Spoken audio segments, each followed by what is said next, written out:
जय हिंद दोस्तों, वंदे मातरम। अक्सर जब कोई टीम जीतती है तो उसका पूरा का पूरा श्रेय कप्तान को दे दिया जाता है कि भैया कप्तान अच्छा था इसीलिए टीम जीत गई।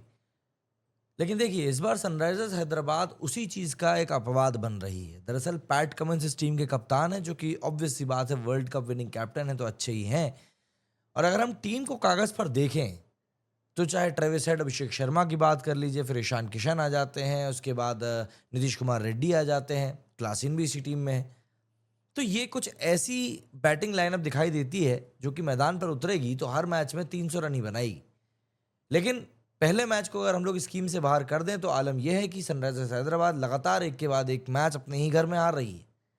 और इस हार के बाद में जो कोलकाता के खिलाफ इनको हार मिली है ईडन गार्डन्स में, इस हार के बाद में तो अब लगातार यही बात उठ रही है कि भैया क्या वाकई में सनराइजर्स हैदराबाद में वाली पोटेंशियल है, या बाकी टीमों ने उनकी काट ढूंढ ली, क्योंकि पिछले आईपीएल में तो इन लोगों ने गर्दा फाड़ दिया था। तो बात वही आ जाती है कि कप्तान कितना ही अच्छा हो, टीम अगर क्लिक नहीं कर रही है, टीम के प्लेयर्स अगर परफॉर्म नहीं कर रहे हैं, तो मजाल है कि टीम जीत जाए। और ये मैच जो सनराइज हैदराबाद हारा है, ये मैच तो इनको बहुत ज्यादा चुभने वाला है। मोर देन 80 रन से आप मैच हार जाते हो, और वो भी तब जब एक समय पर आपकी गिरफ्त में ये मैच था। वेंकटेश अय्यर, जो कि एक बार फिर से बड़ी कीमत चुकाकर खरीदे गए प्लेयर हैं, उन्होंने अपनी वर्थ को साबित करते हुए रिंकू के साथ मिलकर इस मैच को कोलकाता के लिए थोड़ा सा फेवरेबल बनाया।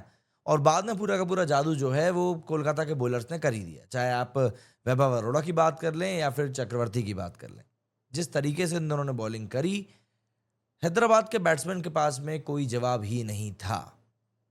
इंडियन प्रीमियर लीग 2025 में आज कोलकाता का सनराइजर्स हैदराबाद के साथ सामना हुआ, और इस मैच में कोलकाता ने 80 रनों से जीत हासिल करी है।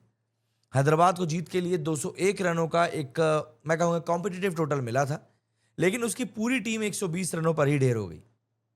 कोलकाता की मौजूदा टीम में आप ये समझ लीजिए कि ये मतलब इन लोगों को समझ में नहीं आ रहा है कि हम लोगों को आखिर कैसे करना है, बट समहाउ ये लोग एक टीम के तौर पर खेल रहे हैं, और यही कारण है कि कोलकाता इस मैच में अपनी दूसरी जीत दर्ज कर पाई।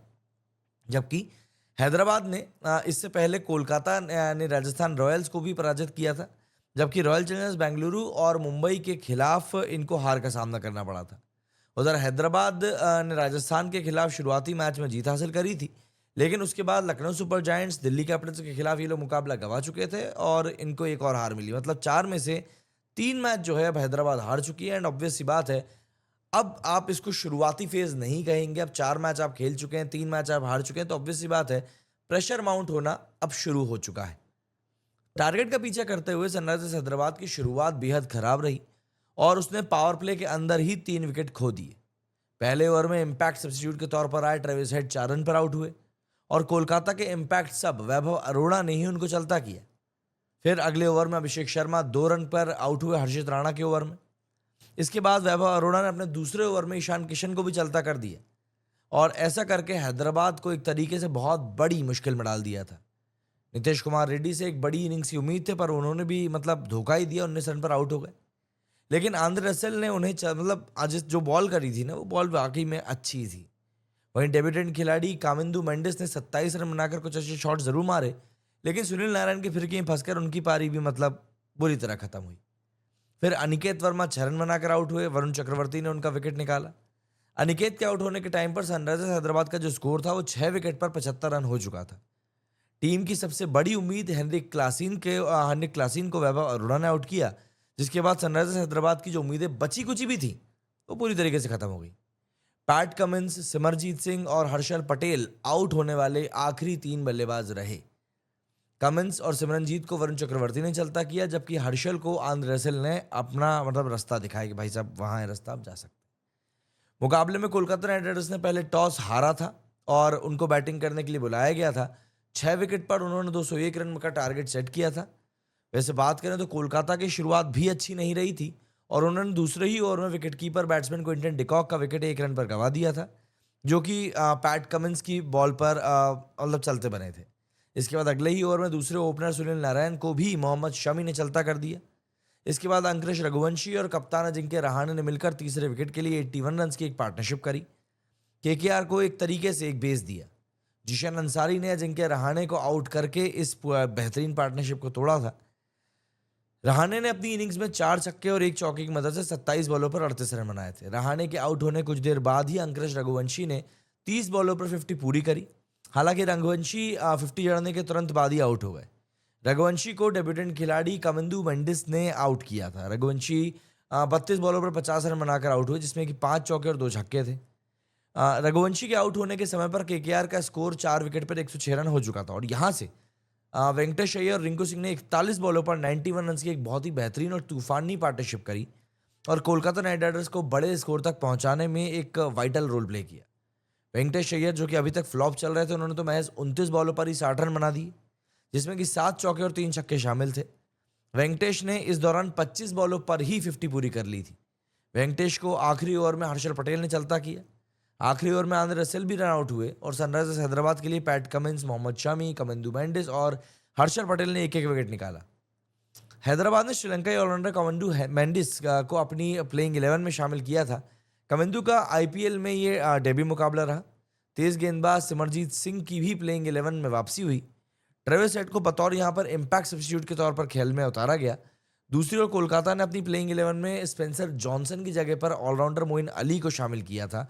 पिच स्लो थी और लग रहा था कि यहाँ पर बॉल थोड़ा ज़्यादा ग्रिप करेगी, यही एक पीछे का कारण था। पर देखिए, मुद्दे की बात, ये तो पूरी मैच की बात हो गई, पर मुद्दे की बात यहाँ पर यही है कि जिस तरीके से सनराइजर्स हैदराबाद अभी हार रही है, बैक टू बैक 3 मैचेस हार चुके हैं, तो अब उनको अपनी स्ट्रैटेजी के ऊपर वाकई में काम करना पड़ेगा। देखो, ऐसा नहीं कि हैदराबाद की फ़ैन फॉलोइंग नहीं है, हैदराबाद की भी अच्छी खासी फ़ैन फॉलोइंग है, लेकिन पिछले कुछ समय में जिस तरह की परफॉर्मेंसेस टीम ने दी है, देखिए, जब तक आप एकदम हीरोइक परफॉर्मेंस नहीं देंगे तो ऑब्वियस सी बात है आपके फैंस आपको याद नहीं रखेंगे।